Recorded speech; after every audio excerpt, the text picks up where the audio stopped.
Ang Gangnam-ji Pond ay ang pinakamatandang palace pond sa Korea kasalukuyang kilala. Hindi lamang malinaw na nalalaman ang talaan ng pagtatayo nito, ngunit isa rin itong mahalagang relic na nagbibigay ng isang sulyap sa landscapeng ni Baekhyun teknolohiya at ang antas ng kulturang Daoist. Sa partikular, sinasabi na ang mga pamamaraan ng landscapeng ng naging Gangnam-ji Pond kilala sa Japan at naging pinagmulan ng Hapon landscapeng bilang nakumpirma sa Nihon Shoki. Kahit na ang laki at eksaktong istruktura ng Gangnam-ji Pond hindi nabubunyag, ito ay inaasahan na, depende sa mga resulta ng hinaharap paghuhukay. Ito ay magiging isang karaniwang site para sa pananaliksik sa landscape kasaysayan sa Silangang Asya.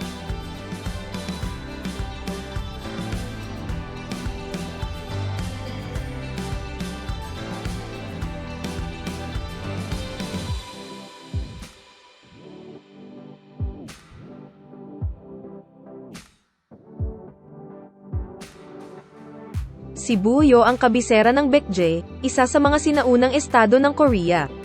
Ipapakilala ko sa iyo ang social system ng Buyo sa Korea. Sa panahon ng kasal, may kaugalian ng pagpapadala baka at kabayo mula sa bahay ng lalaking ikakasal hanggang sa nobya bahay bilang pera sa kasal. Bukod pa rito, mahigpit na ipinagbabawal ang pangangalunya. At kung ang isang lalaki at isang babae ay nangalunya o kung ang kanyang asawa ay nagseselos, siya ay pinatay. Sa partikular, ito ay itinuturing na masama upang makita ang kanyang asawa na nagseselos. Kaya siya ay pinatay at ang kanyang katawan ay itinapon sa isang bundok mabulok. Kung gustong kunin ng isang patay na babae ang katawan ng kanyang anak mula sa bahay ng kanyang mga magulang, kailangan niyang magpadala ng baka at isang kabayo sa bahay ng lalaki, na katumbas ng pagsasauli ng pera sa kasal.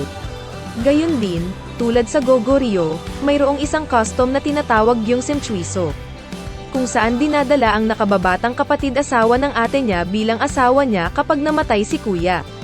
Dahil ang karamihan sa mga batas panlipunan ng Goguryeo ay katulad ng Buyo, ipinapalagay na kinuha din ang mga batas panlipunan ni Goguryeo mula kay Buyo. Sinasabing pagkatapos ng pag-aani, isang ancestral rite ceremony na tinatawag na Yonggo ang ginanap kung saan ang mga seremonya ng ninuno ay inialay sa langit at nag-enjoy ang inuman, kantahan at sayawan. Sa makatuwid, madalas itong binabanggit kasama ng Gogu Reyes, alay at Dongyis Muchon. Gayunpaman, si Yonggo ay nanatiling isang pagdiriwang ng pangangaso para sa mga lagalag mga tao. At hindi katulad ni Yongyong o Muchon, ito ay ginanap noong Disyembre, hindi Oktubre. Isang sistema ng alipin ang umiral. Karamihan sa mga post ay napuno ng mga alipin. Ang mga inilibing na alipin ay hindi lamang mga bilanggo ng digmaan, kundi pati na rin ang mga alipin sa parusa at alipin sa utang.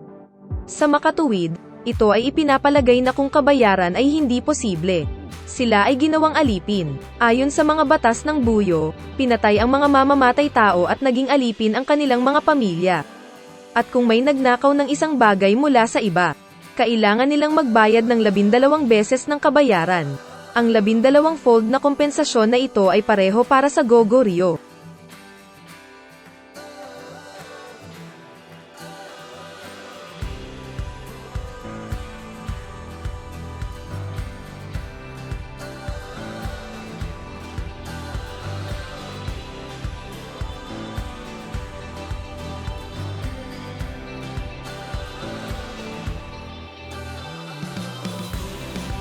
Si Buyo ang kabisera ng Baekje, isa sa mga sinaunang estado ng Korea.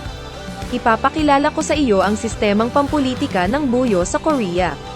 Ang Bayo ay isang bansang may mga advanced na organisasyon at mga sistema, kabilang ang mga palasyo, kastilyo, bodega, at mga bilangguan.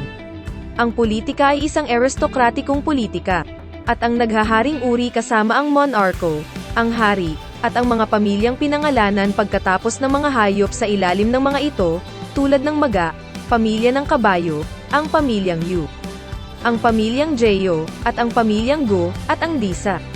May mga opisyal na posisyon para sa mga maharlika, tulad ng mensahero. Tungkol sa mga pangalan ng mga posisyon sa gobyerno, may kritisismo sa Manchurian Yugo na ang mga pangalan ng isinama ang mga hayop sa mga pangalan ng posisyon sa pamahalaan dahil sa kamangmangan ng mga Chino. Bilang karagdagan, Ang rehiyon ay nahahati sa 4 na pangunahing distrito, o mga rehiyong tinatawag na Setsuldo, kilala rin bilang Sagado.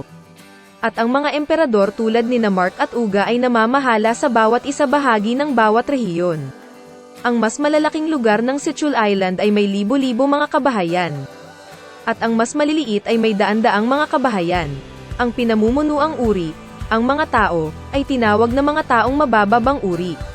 At itinuring silang mga alipin dahil kailangan nilang magdala naglalabas ng iba't ibang paggawa at nagsusuplay ng mga suplay sa naghaharing uri. Hindi sila direktang lumahok sa panahon ng digmaan, ngunit responsable sa pagbibigay ng pagkain at transportasyon materyales. Noong panahong iyon, ang mga maharlika ang sentro at tinipon ang karaniwang tao na may mga armas na nilagyan sa bawat bahay upang lumahok sa digmaan. Si Homan ay mayayamang tao sa mga mababang uri na may sariling antas ng kapangyarihan, at isang uri katulad ng yeoman sa England. Sa paghusga dito, lumilitaw na si Bayo ay isang feudal lipunan.